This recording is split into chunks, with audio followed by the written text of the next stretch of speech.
Can you talk more about wanting to go into monk mode after being on OMAD for a year plus? This is actually a great topic.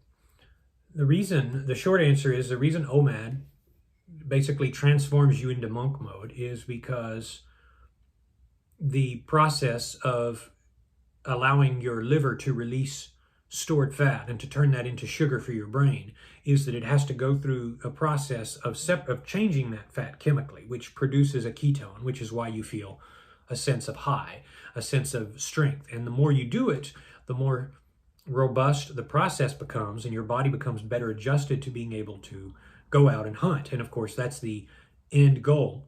But that's only the biological answer. The real answer is because OMAD is a gateway tool.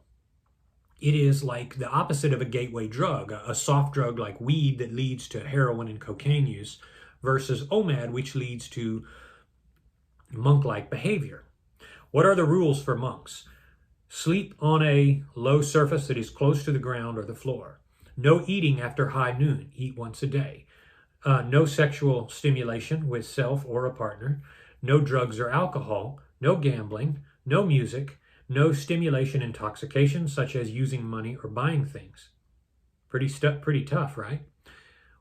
Well, you don't have to do all of these things, of course, but OMAD is a gateway drug itself, but it's a gateway substance of nourishment, as it were. When you eat once and then you stop eating, you learn the principle of delayed gratification. You learn that clinging, the thing that all monks are based on, is that clinging never makes you happy. Wanting never makes you happy. If you anticipate, then there's the possibility and the likelihood, the inevitability, that you're going to get disappointed because you're not going to have the means to be able to get what you want. Or what you get won't be what you like. And as a result, you're disappointed. So how many of these rules can you apply? When you do one, you want to do another. The same way cat hairs, and I've used this analogy so many times, like aggregation. Cat hairs attract each other and they're in the corner of your room if you have cats because they vibrate on a similar level. You've heard the saying in life, you will go as high as your 5 closest friends. If you hang around CEOs, you're probably a CEO. If you hang around dentists and doctors, you're probably a doctor. If you hang around meth heads and people who live in rent-controlled apartments and abuse until they get kicked out, that's how you probably are. Look at the people you have dinner with. That's where you are right now. Like attracts like. Value attracts value. This gets into the question of how far should OMAD go? What is it? How far should we take it? The answer is this depends on you and your particular journey. Obviously, you can do something like no FAP, and I've gotten questions recently. Do you support no FAP, which means no sexual stimulation with self or possibly with somebody else? And of course, this depends on you. If you want to turbocharge yourself, if you want to put yourself in true monk mode, try getting rid of all stimulation for a week. Try it. Or if you are married or you have a girlfriend or boyfriend or whatever the case may be, then vow to not touch yourself and to make sure that you're only involved with that partner. If you are eating OMAD, try eating smaller vegetarian style meals, or else just meals that have few ingredients. Obviously, if you're doing drugs or alcohol, you're gambling, that's a no-go anyway. There's no negotiating there. But if you do things like listen to music and TV, cut it out. Try it just for a week, and you will find that your level of clarity, which comes in the morning and lasts until about 4 p.m., whenever your day starts and stops, it wanes. But it will stay there longer the quieter your mind is. If you want to go all out, start meditating. But of course, my friends, you don't have to do any of these things.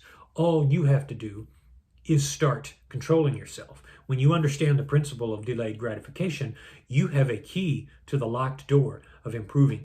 And that is why this channel has been the gateway of self-improvement for so many who found that once they learned to control their appetite, once they learned to control their lusts, then that spilled over to their recreational life. People quit drinking, they quit shooting up. I get messaged every day, my friends, from ex-meth users and ex-alcoholics and ex-heroin and cocaine users.